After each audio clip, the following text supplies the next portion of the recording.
Well, everyone,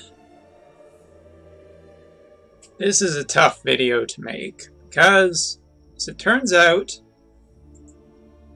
it is the end of Final Fantasy Brave Exvius. It is completely the end of it, as it was just recently has come out.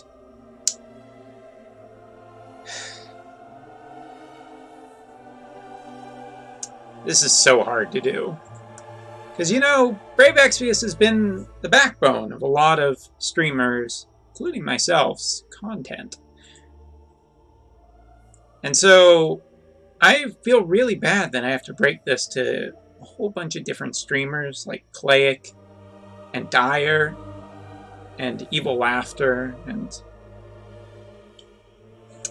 well, just the entire community. Because it turns out that Brave Exvius died very recently, and some people didn't notice it, and some people have noticed it quite well.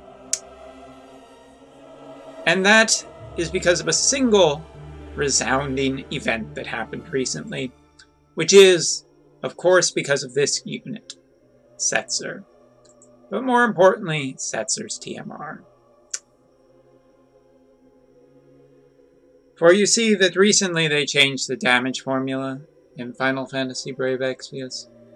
And that change has completely made the most amazing weapon, the most fundamental weapon to the entire game, fixed dice. Why? I can think of all the Final Fantasies that it has been in, and how crucial it has been. I remember striking down Sephiroth with the mighty fixed dice. Those damn fools at Alum. What the fuck were they thinking? Now they've tarnished the reputable history of the fixed dice. God. It's been the backbone of this entire goddamn game. And now it is dead. And with it, well, you guys have a few weeks left. Because the servers will be being shut down very, very soon. But hey, we had a good run, right?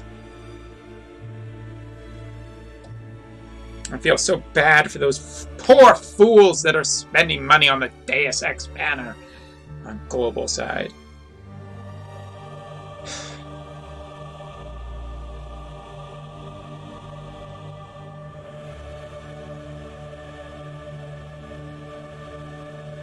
Okay, I just can't keep it going anymore. Okay, guys, let's talk for real now. But you gotta admit, I kept it together pretty well for all of that. Alright, let's kick in the real music and get this going.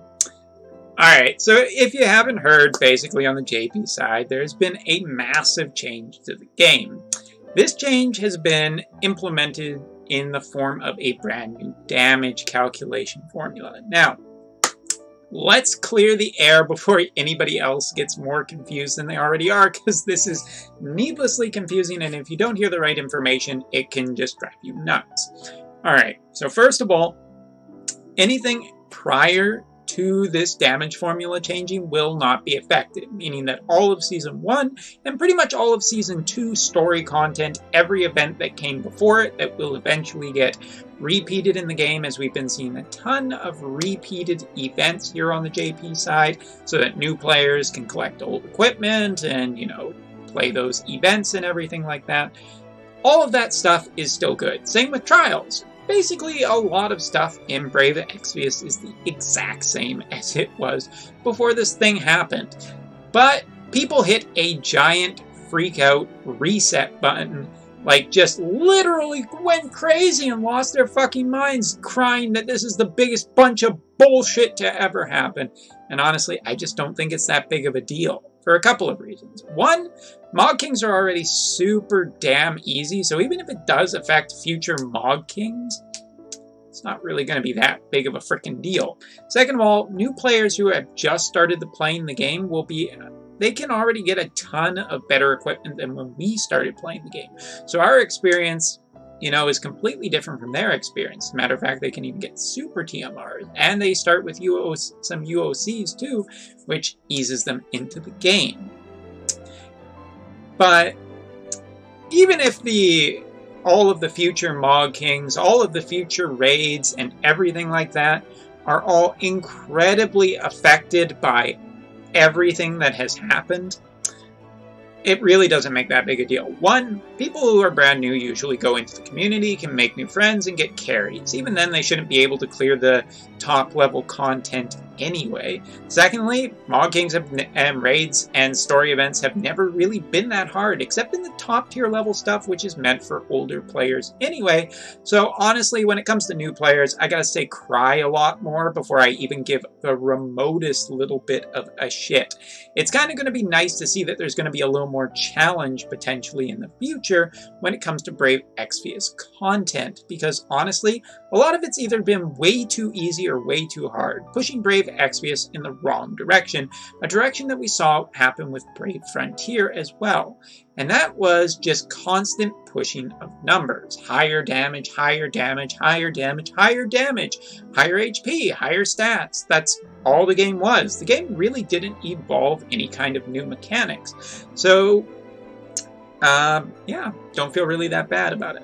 The second thing is that the damage calculation change is not that big of a deal. The only thing it completely nukes from orbit is the fixed dice. A piece of equipment that has been in the game for far too long, that has been potentially created problems for just designing new content, because it's always going to be eternally strong. It was proven when Randy came to the game that because he could use fixed dice, even with a low attack, his power was just insanely far too strong. And it is basically pigeonholed a lot of what Alum could do with brand new units. Yuffie being basically the last one who will be able to take real true advantage of fixed dice. And honestly, the change is, well, I guess I should talk a little bit about that. And I have to give credit to a whole bunch of people on Reddit who have done a lot more work than I have. But I'm going to give two specific people a lot of credit. Tretlin and AMHN Fantasy. Both of their threads I would recommend that you check out, minus the slightly angry parts of them. They did a really good job of gathering information and data, so I would definitely want to check those threads out if you want to see more information. But we're going to be talking about the ups and downs of this damage formula as I see it, and of course, you can rage in the comments. That's fine, I barely read the comments anyway most days, so there you go. And does that mean? Damn right it is. Alright, so let's just bring this up, because the new damage formula works in two parts to actually bring a little more balance to the game. For the longest time now, and I'm just going to be poking my little eyeballs right over top of this, same with Rico here. The new damage formula works on two parts. One, calculating damage for true dual wield or single wield units, and single wield units like true dual hand units, and dual wield units. Now, both of these actually turns out to be, in my opinion, a generally good change. And the big reason for that is that single wield, in other words, true dual hand units, have been far too powerful for far too long. If you look at when Hayu came around into the game, he basically destroyed the meta overnight. He completely removed dual wield as essentially an option for the future, because true dual hand finally saw the spike in damage that it was needing. The problem is it buried dual wield. Now the new formula works kind of in such a way that, well, we're not going to get into too much math, but basically on a true dual hand unit with a 180 attack weapon. So off the top of my head, who has an 180 attack weapon? Ah, yes, this guy. A super TMR level weapon like this will receive no debuffs in damage output whatsoever. Basically, the mathematics of the formula mean that about 180 attack, you're really not getting that much of a decrease.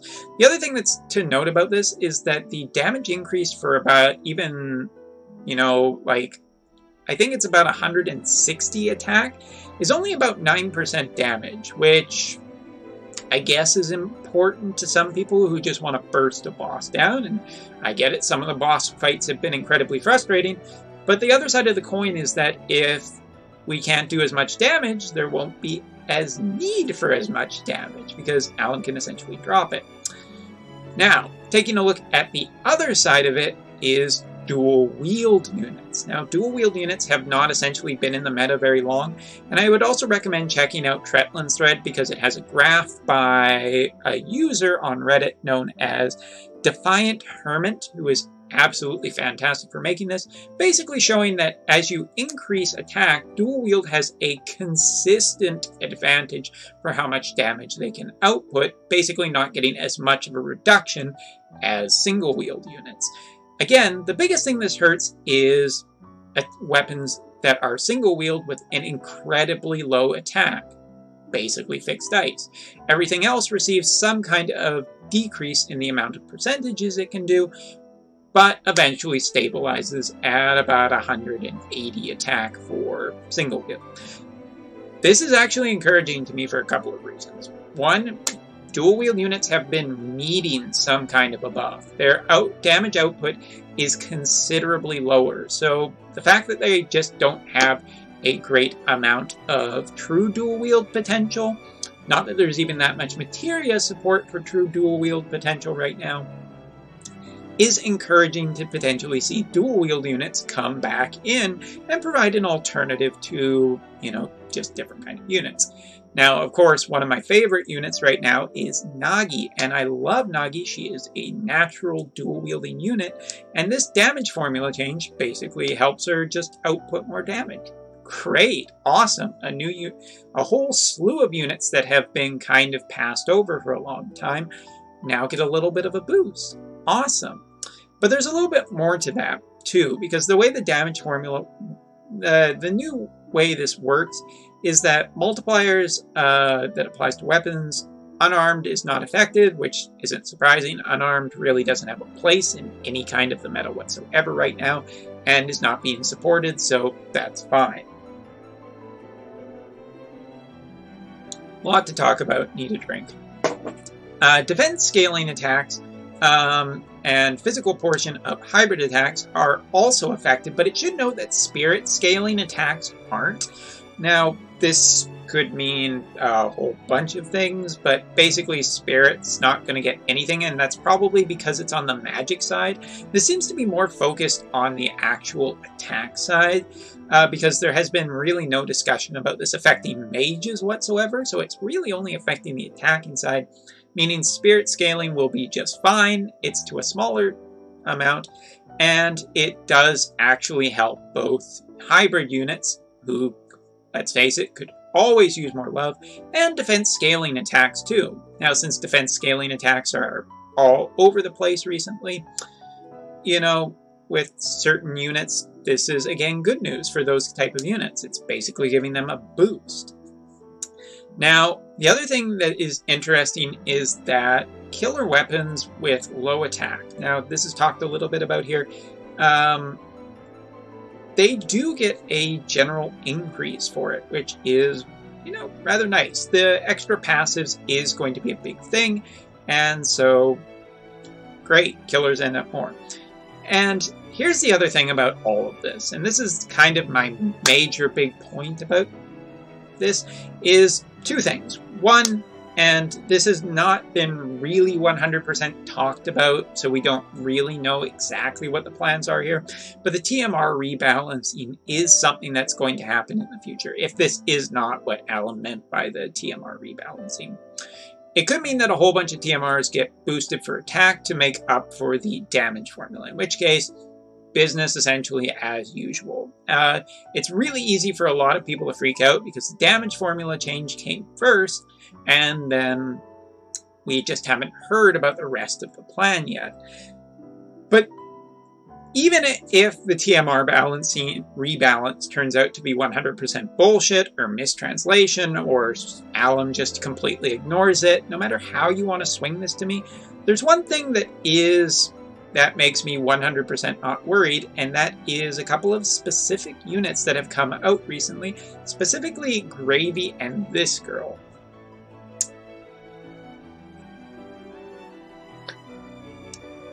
Honestly, again, take a look at this TMR.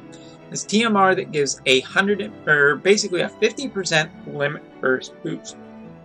Gravy's TMR, which basically gives a 70% attack boost for katana users. We are seeing a huge increase in 4-star TMRs, and the other thing is that super TMRs as well as regular TMRs on all kinds of units are consistently getting better and higher attack. So the rewards are getting better, so much so that probably we're going to see new TMRs that will make this damage formula change pretty well, not super important or super impactful to the amount that a lot of people are acting like.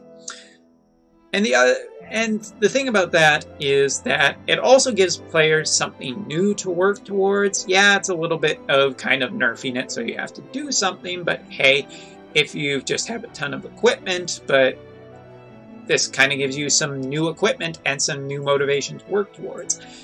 And of course, the last thing to do with TMR, both in terms of, rewards and everything, is the new trials that we've seen. Look at Ultros, look at Ifrits, look at Gilgamesh's trials. All 3 of these trials recently have come with super TMR weapons. Yes, the trials are incredibly difficult, they're brand new, they should be more difficult, just logically, but there is the potential that we are just getting new and better weapons, and who knows what kind of events, who knows what we're going to see for the anniversary, who knows, what kind of stuff we're going to get to spend our lapis on, or new bundles with different kinds of things. Honestly, game design-wise, fixed dice has always presented a bit of a problem to me. At first, when Randy came out, it presented with a huge bit of excitement. Oh, look at the cheese I can do! And ever since, I've never really used Randy, because it's like, oh yeah, I could use fixed dice. Randy's got good elemental coverage, but it's kind of boring. It kind of feels just lame. So honestly, removing fixed dice, I hope, is going to reinvigorate maybe a little bit of the design space. It's going to change the way we look at content and how difficult content will be into the future. And of course, someone on Reddit messaged me recently and said, hey, there's the Deus Ex event. What do you think of that? What do you think of Victor? Now, first of all, I'm going to talk about the Deus Ex. I've talked about the Deus Ex event on stream so far, but I haven't talked about it so much in a video. So first of all, let me talk about Adam Jensen. No. Okay, moving on. Victor, on the other hand, is more interesting, and is the more interesting unit on the banner, because dual wield units, again, are going to get out, or, just not be as powerful when true dual hand becomes a thing. So, first of all, I guess an obvious question to get into first before we talk about Victor is, do I think this damage formula will be brought to global? 100%, absolutely. Fixed dice will become a bigger problem as time goes on, so it's a good idea to just essentially fix it. Now, whether I think it will come sooner or later, probably not. The damage formula is more set for the JP standards right now, so you guys essentially the point global is at right now is basically about the same time we got Randy. So even if Victor is more powerful than I consider him to be with fixed dice, it's about the same time that we got Randy, and Victor doesn't have the elemental ability that Randy has, so yeah. I 100% see the damage formula change being brought to global, but more about the time and power level that you see in JP right now, because honestly, it just doesn't affect global right now, and yeah, it just really doesn't affect that. But 100%, this will happen in global's future. Because they're different games, but they're not that different. Now, talking about Victor really quickly, Victor is an interesting unit. He is definitely not a good tank at all. To have Provoke and essentially no AoE cover makes him just essentially a bad physical tank. If you want a good physical tank, Wilhelm 7 stars. There you go. Alright, or Siegfried 7 stars. Both are considerably better tanks for the option, and yes, I realize Illusionist Nickel is a thing on the global side, but then you're using 2 units to do the job of what should be 1 unit, so, moving on. Now, the other part is Victor's damage scaling based on defense. And yeah, defense scaling is really cool. It's one of the things I like the most about C.G. Siegfried. It's one of the reasons why he's my go-to tank, because he can still output some damage. Now, here's the problem I have with that. One, yeah, you can stack defense to a whole bunch, but it doesn't necessarily output a huge amount of damage, at least on Siegfried's attacks. Now, of course, with the AR chaining, or Lunera chaining, for anybody who doesn't know what I'm talking about, that 30-hit chaining on Victor might be more powerful. I don't know. I can't test it. But given what I've seen being able to be output by Yuffie, now Yuffie is able to get a considerably higher attack stat than Victor would be able to get with a defense stat and fixed dice. So honestly, I foresee Victor being, potentially a not bad damage dealer. But here's the thing. Hayu is coming out very, very soon. He will have an incredibly high attack and have a 30-hit chaining limit first. Hayu wins. So while Victor is definitely interesting, I don't think he's worth spending any kind of money on whatsoever, because he'll be easily outclassed by Hayu, which is coming very shortly probably to the global side, barring any unforeseens. And I do foresee the damage formula change coming to global because it's essentially a major part of the software. So I don't see why it wouldn't. But for everybody who is getting their panties in a twist, it's really not that big of a deal. If anything, I think it provides a lot of open design space, especially for projectile users who have honestly been needing to get kneecapped every time they're coming out because fixed dice is a thing that exists. I also think that it might generally reduce the amount of content that needs to be overly difficult and overly statted, which is rather boring when it's just pushing higher and higher numbers in this game, instead of new mechanics that are interesting and fun to play around with. So that being said, yeah, that's what I feel about that. But I guess the last thing is that the only piece of equipment, this really affects only one piece of equipment, and it shouldn't be as big of a deal to newer players anyway, who can already accelerate to higher level content with the newer units, which are usually better, and they have more resources to get them, and basically have a better opportunity to get super TMRs faster. Those are my feelings. Those are my feelings. So yes, I would definitely take a giant chill pill about this. This is not the end of Brave Exvius, but hey, it made for a good joke at the start of this video. So thank you guys very much for watching. I hope I covered everything, but if you have any more concerns, I guess post them below. And hey, maybe I'll read them. Alright, you guys, so I will talk to you all later, and see you next time. By the way, for anyone who watches this video, the JP information stream will be coming up pretty much right after I post this video, so if you feel like dropping by, come on. We'll see what new information Alum has in store for us.